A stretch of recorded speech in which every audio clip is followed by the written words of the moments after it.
السلام عليكم ورحمة الله وبركاته.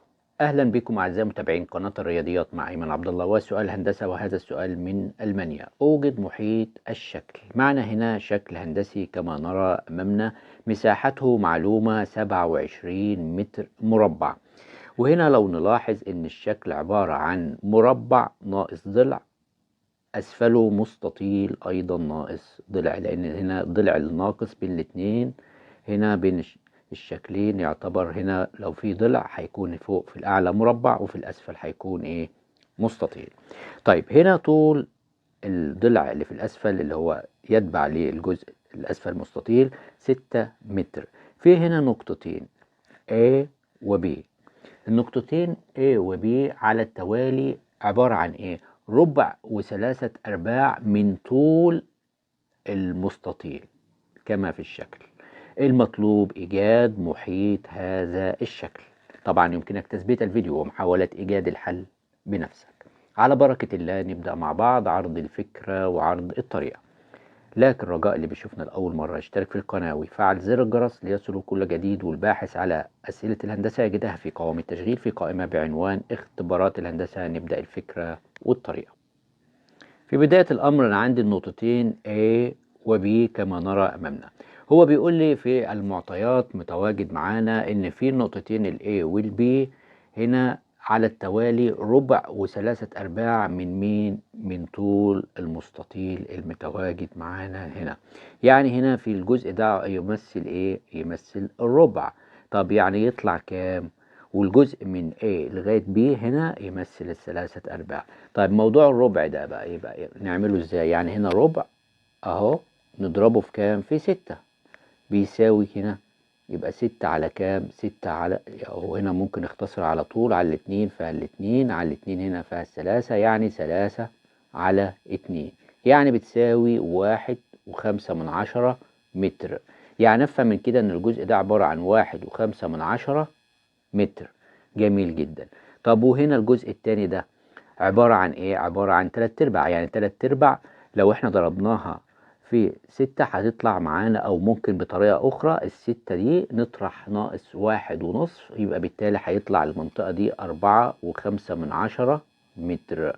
يعني افهم من كده ان الجزء التاني ده عبارة عن ايه؟ عبارة عن 1.5 ايضا متر، لان لما نجمع 1.5 متر وواحد وأربعة ونصف هنا هيكون إيه؟ لأن دي كلها كاملة 4.5، هيطلع الستة اللي موجودين بالفعل. طب ده هيقودنا لحاجة تانية، هيقودنا لشيء معين، إن ده 1.5 تمام، وهنا 1.5، يعني مجموعهم 3، وكل ده كام؟ 3. يعني افهم من كده إن الجزء العلوي ده هيكون كام؟ 3 متر. واحنا كنا قلنا ان هو عبارة عن ايه؟ مربع ناقص ضلع، يعني المفروض ان هنا ده ايضا 3 متر، وهنا ايضا 3 ايه؟ متر. جميل جدا. طب اصبح معاك ان هنا في بالنسبة ده طول المستطيل. طب عرضه انت تعرفه؟ لا معرفوش. طب عرضه عبارة عن كام؟ عبارة عن اكس، وبالتالي هنا الضلع المقابل له هيكون هو كمان اكس. طب انا كان عندي معلومة لابد ان انا استفيد منها، ان المساحة عبارة عن 27 ايه؟ المساحة هنا عبارة عن 27 متر. طب المساحة دي كانت عبارة عن ايه؟ مساحة الشكل ككل كده، الشكل كاملا، مساحة توتال للشكل كامل كانت عبارة عن مساحة المستطيل اللي هو الجزء الاسفل ده، طبعا المستطيل ناقص ضلع يعني، زائد ايه؟ زائد مساحة المربع اللي في الأعلى برضو ناقص إيه؟ ضلع. جميل جدا. طب بالتالي هنا المساحة معلومة موجودة معايا 27، دي بتساوي إيه؟ طب مساحة المستطيل عبارة عن إيه؟ الطول في العرض. طب هنا الطول معلوم 6 والعرض إكس لا أعلمه، يبقى هنا 6 إكس زائد مساحة المربع عبارة عن إيه؟